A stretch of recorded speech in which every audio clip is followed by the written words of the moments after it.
Hello my brothers and sisters. This is not a channeled message. It's simply a message written by me, the guy who normally channels these messages. Today I want to talk about magic. I spell magic with CK to distinguish it from stage magic. This is a convention that other people use as well. But then, what is magic? I don't claim to be an expert on the topic, and my personal views are influenced by things I've heard from people whose names I don't remember and can't easily find. So if some of these ideas originated from you, feel free to claim credit in the comment section. But here's my personal view. Scientists think that matter creates consciousness. Magic users, and perhaps others too, think that consciousness creates matter. Magic, then, is consciously working with energy or spiritual beings. And because consciousness creates and affects matter, consciously working with energy can have impacts that the average person doesn't expect.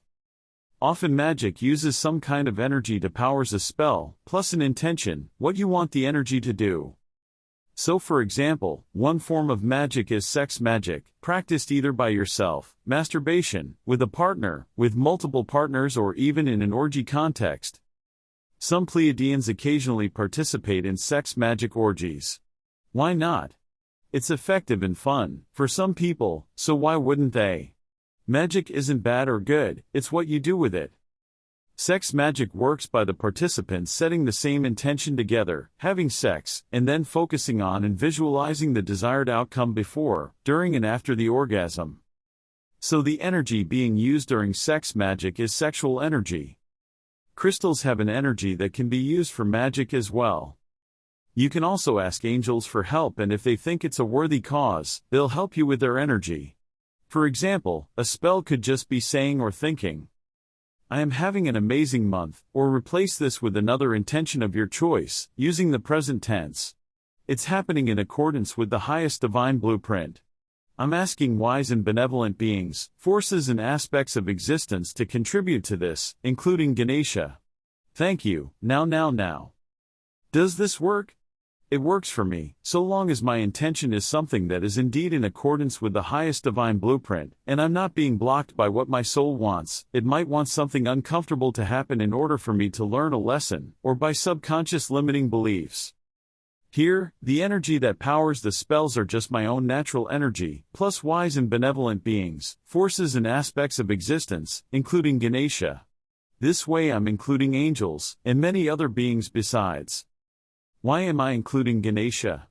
Well, I personally enjoy working with him and find him to be a great asset to my magic. I'm not claiming that what I'm doing is the only or the best way to do magic.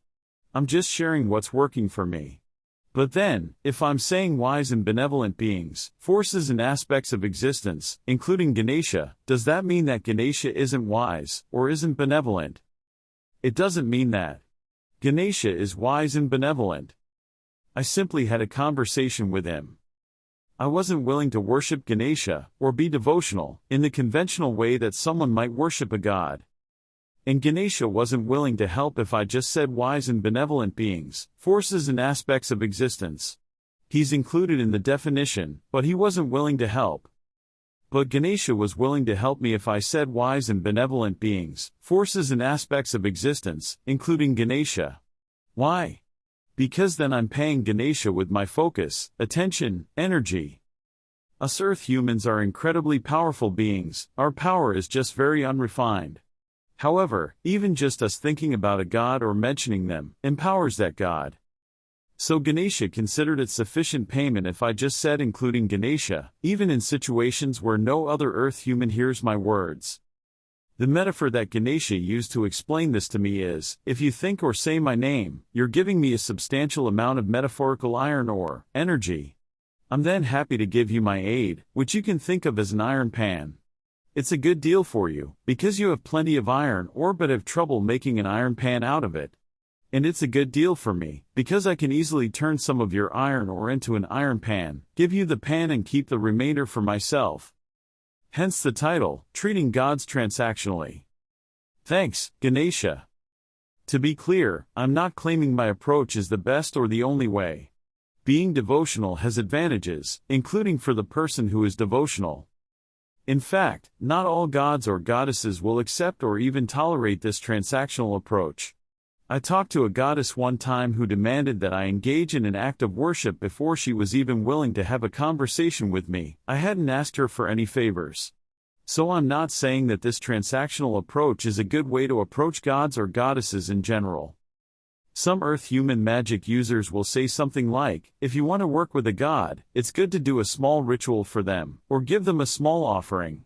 Obviously, the god actually bending the material world in your favor is a far greater thing than the ritual or the offering you're doing. However, that minor thing you do for the god is just a sign of respect.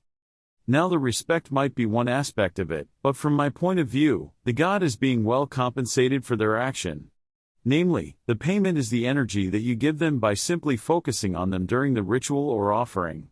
After all, where attention goes, energy flows, so thinking about Ganesha gives him energy. To be clear, Ganesha isn't parasitizing.